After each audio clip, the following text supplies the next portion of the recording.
Hello everyone, my name is Pat, and with the May 27th, 2021 patch of Epic 7, Smilegate and Super Creative are giving every player one of 6 free possible Moonlight 5-star heroes that you can choose.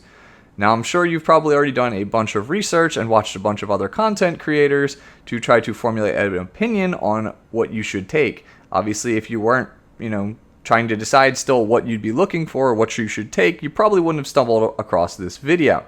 So yeah, whenever I do research, I always try to get as many opinions as possible. So here's another one for the pile. Again, these are my opinions. I've had most of these characters that you can choose for almost 2 years at this point. So I figured I will give you my honest opinions on how I feel about each of them and rank them from 1 to 6.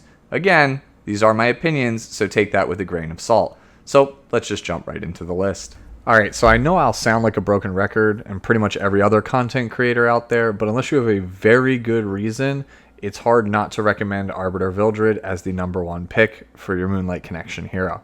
So why should you choose Arbiter Vildrid? Well, first off, his S3 is a short animation and it resets its own cooldown when you get a kill.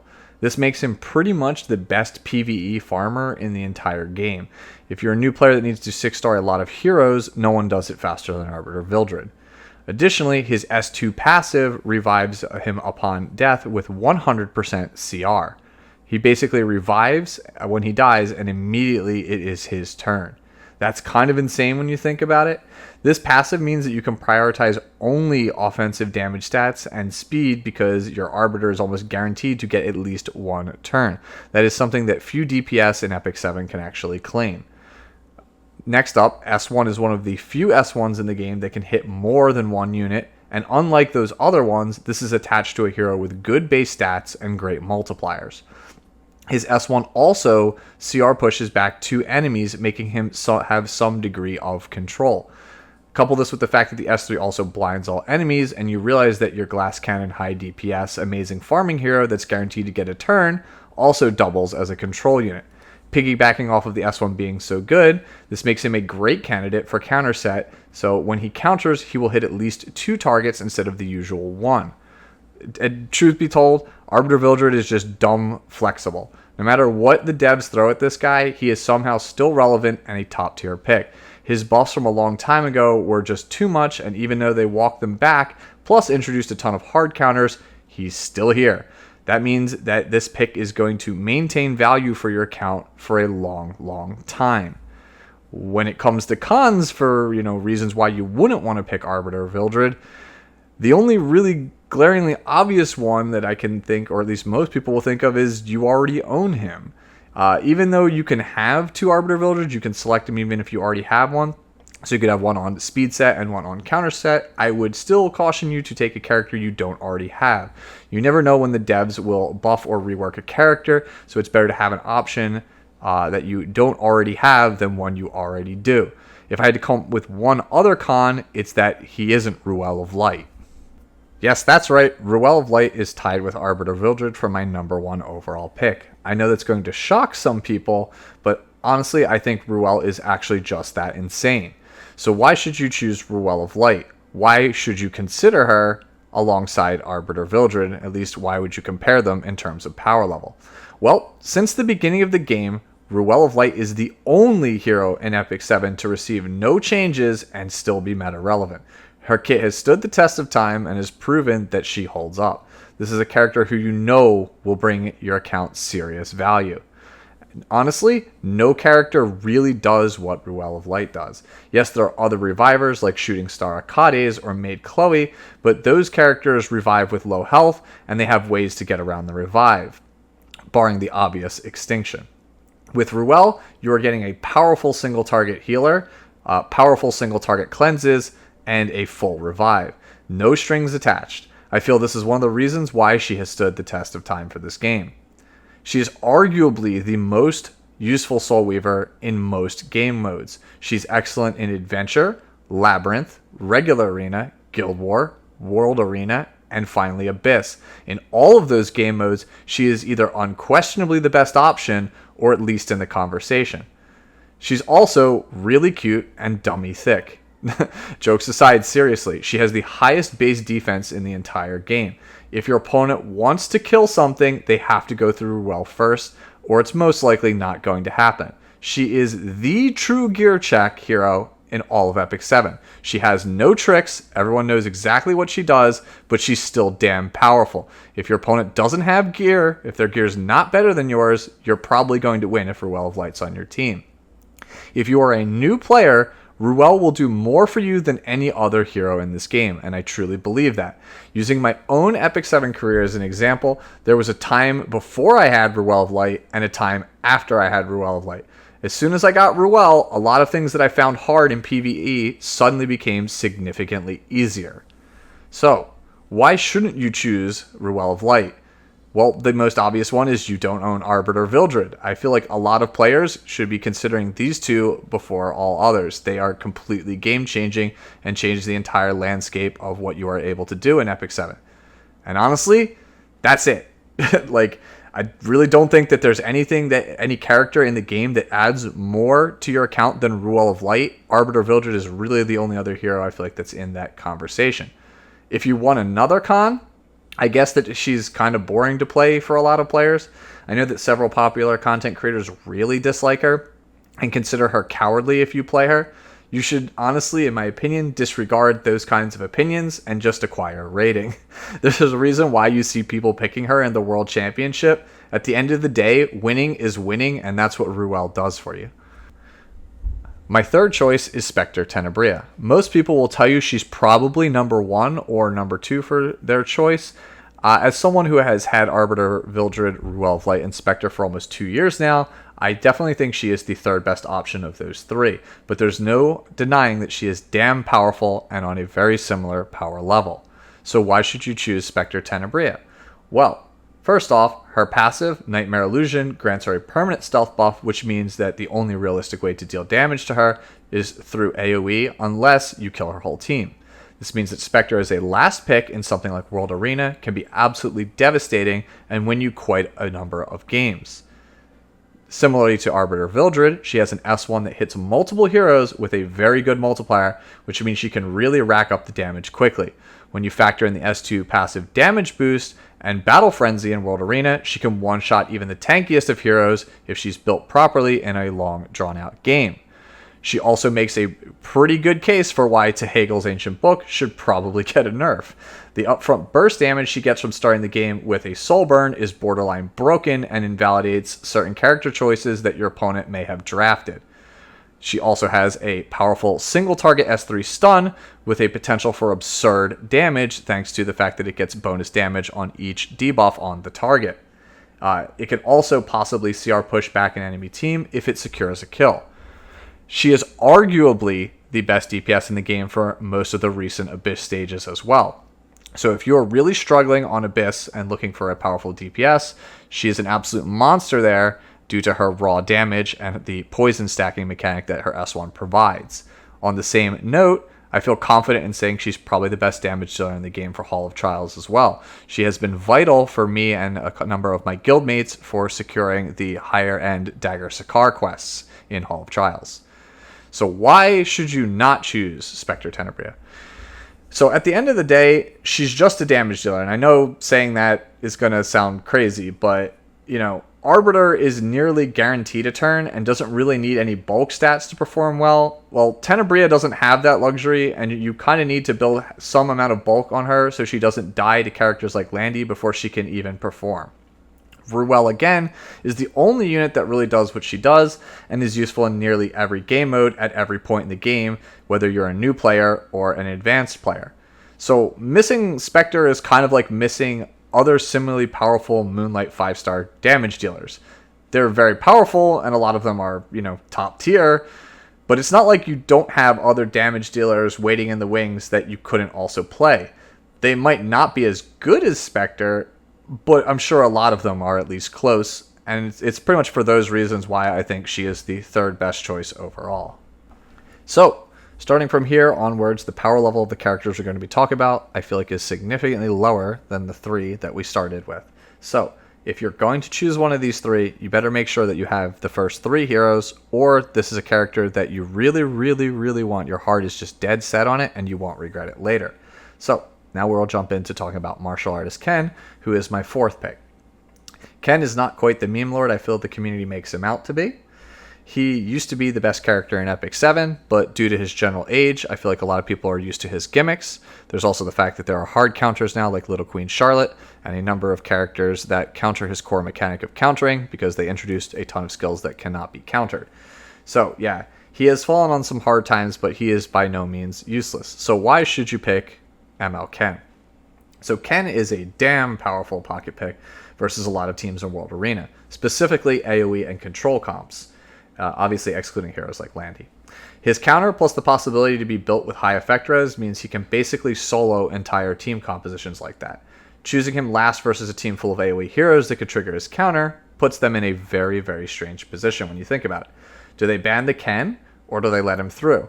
And anytime there is a character that is an auto win versus specific comps if they don't ban it, is something to take note of. It means they are inherently adding value to your Epic 7 account. And on top of that, at this point, he's pretty much due for a buff outside of that one scenario. He's due for a buff, he's due for a rework, and everyone keeps asking for it. And you guys know Smilegate, if people ask enough, they will usually deliver. So yeah, the powerful pocket pick and the fact that he might be due for a rework are kind of the main reasons to choose it. So why shouldn't you choose him? Well, right now, he's incredibly one-dimensional. He's been outclassed as a damage dealer and a farmer for quite some time. There's honestly too many counters to reliably use him as an arena defense hero or a Guild Wars hero.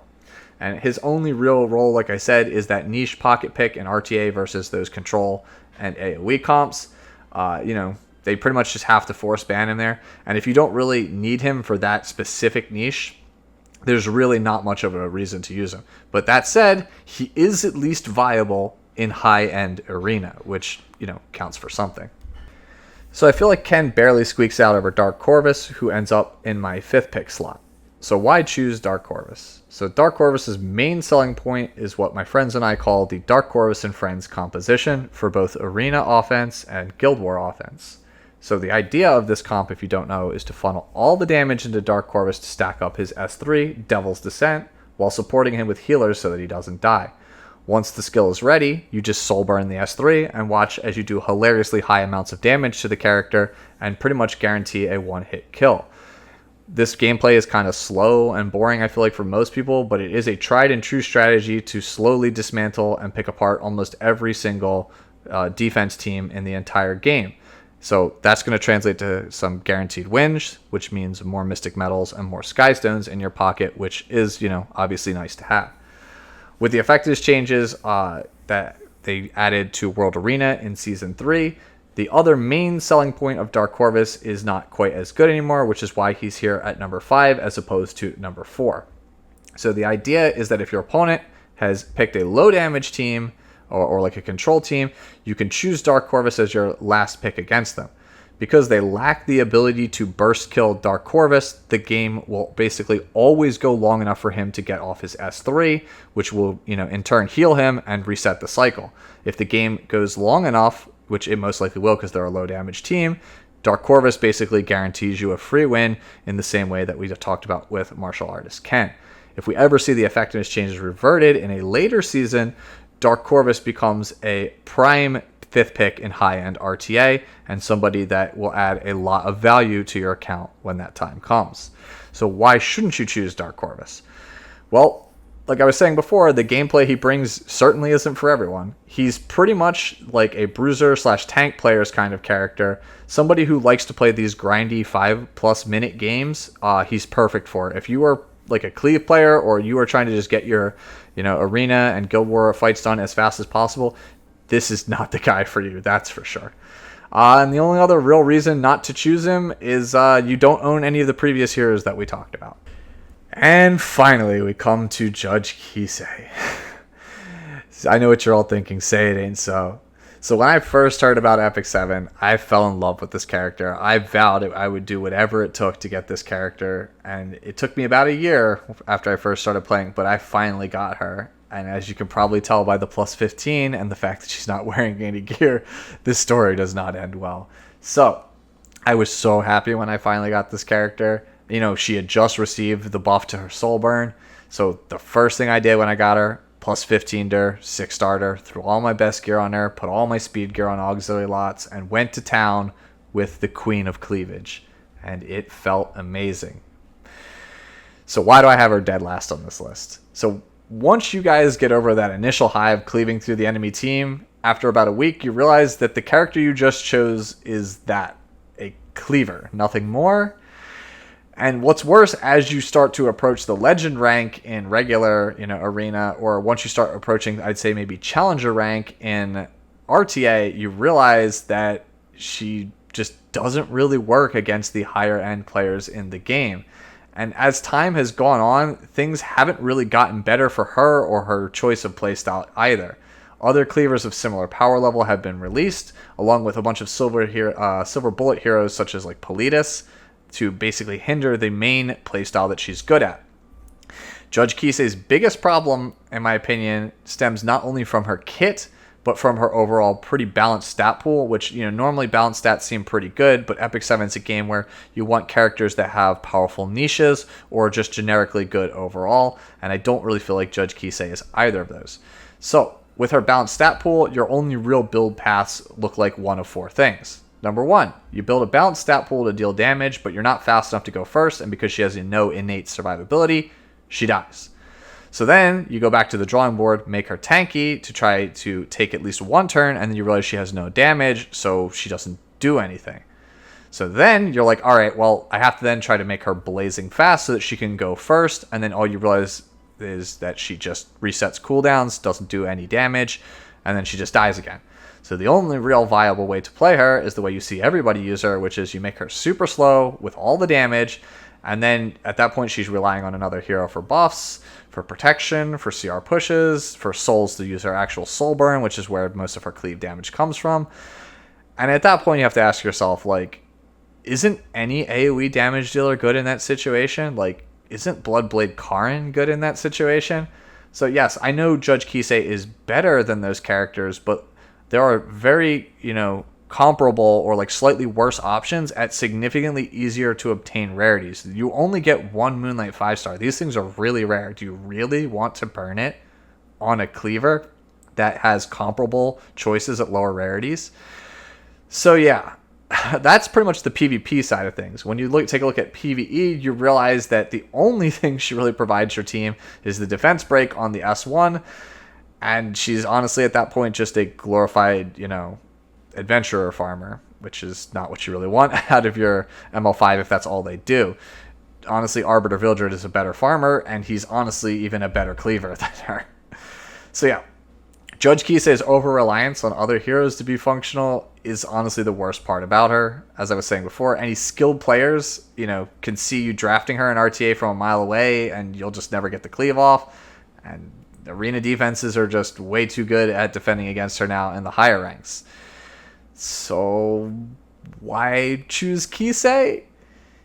I guess you're a fan of big personalities, or she's your waifu for lifeu. I mean, you can take it from me. She is a really beautiful plus 15 bench warmer.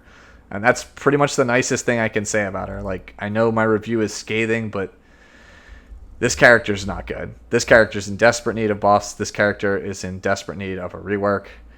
And as somebody who wanted nothing more when I first started to play Judge Kisei, it hurts to say that this is definitely the worst option. And those are pretty much my thoughts on the Moonlight 5-stars for this selection process. Let me know down in the comments below how much you disagree with me and how much you think my opinion is wrong. Again, at the end of the day, this video is filled with my opinion. You don't have to listen to me. Always listen to yourself. Whatever your heart is telling you to take, whatever you think will give you the most fun in Epic 7, consider taking that choice. If you enjoyed this video, consider leaving it a like or subscribe. And if you think it will end up helping out a friend or a possible guildmate, consider sharing it with them. Let me know also again down in the comments below what you want to see next time. My name has been Pat. I'll see you later.